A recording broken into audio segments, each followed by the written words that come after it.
మీ business ఏదైనా మీ ఊర్లో promotion చేయాలంటే అది సుమన్ టీవీతోనే సాధ్యం. ఇప్పుడే సంప్రదించండి.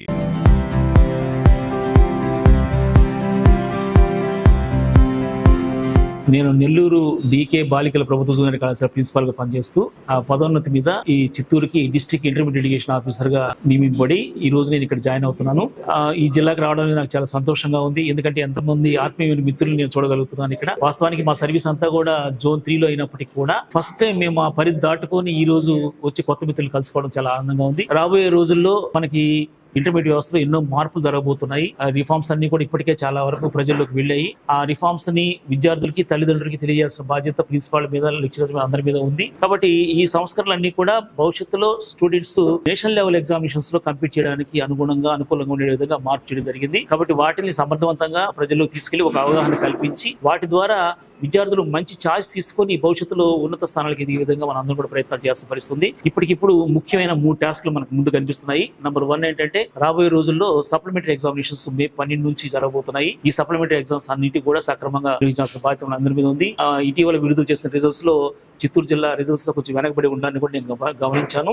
కాబట్టి ఆ రిజల్ట్స్ ఇంప్రూవ్ చేసుకోగలిగితేనే మనకి ఈ సంవత్సరం అడ్మిషన్స్ ఇంప్రూవ్ అవుతాయి. కాబట్టి ఈ సప్లిమెంటరీ ఎగ్జామినేషన్స్ లో ఆ రిజల్ట్స్ ఇంప్రూవ్ అయ్యే విధంగా అందరు లెక్చరర్స్, ప్రిన్సిపాల్స్ కూడా రెమెడియల్ క్లాసెస్ ఏర్పాటు చేసి పిల్లల్ని మంచి రిజల్ట్ తీసుకొచ్చే విధంగా చేయాల్సిన బాధ్యత మొదటిది. రెండోది, ఈ పరీక్షలు కాగానే మనకి స్మార్ట్ వాల్యుయేషన్ కూడా జరుగుతుంది. గతంలో లాగా కాకుండా ఈ సంవత్సరం ఫిజికల్ స్మార్ట్ వాల్యుయేషన్ జరుగుతుంది. క్యాంప్ ఉంటుంది ఇక్కడ.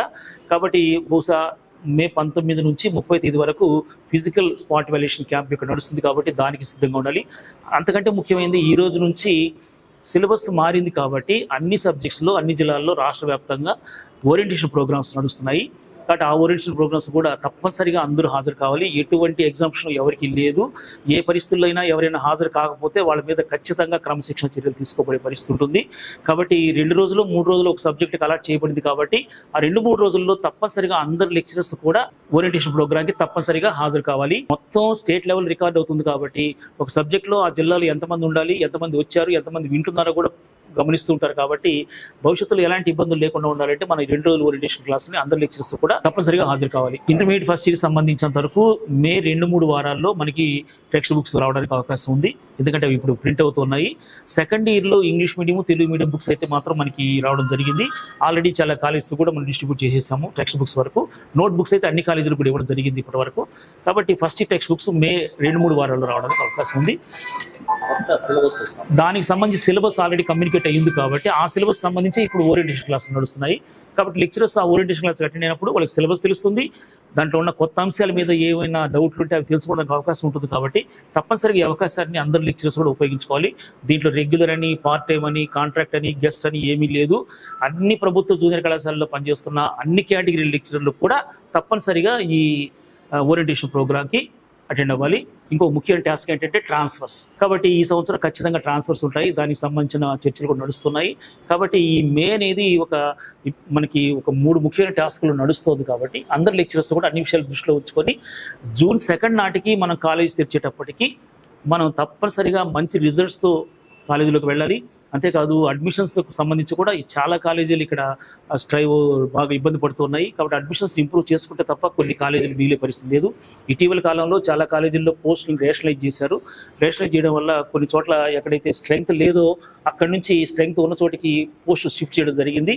కాబట్టి రేపు కూడా మన స్ట్రెంగ్త్ కనుక మన కాలేజీలో లేకపోతే పోస్ట్ ఉన్నప్పటికీ కూడా మనం కూడా కదలాల్సిన పరిస్థితి ఉండొచ్చు. కాబట్టి మన స్ట్రెంగ్త్ని మనం ఇంప్రూవ్ చేసుకొని, మన పోస్టులు మనం సెక్యూర్ చేసుకొని, మన ప్లేసుల్లో మనం ఉండే విధంగా కూడా మనం అందరం కూడా కృషి చేయాల్సిన బాధ్యత ఉంది.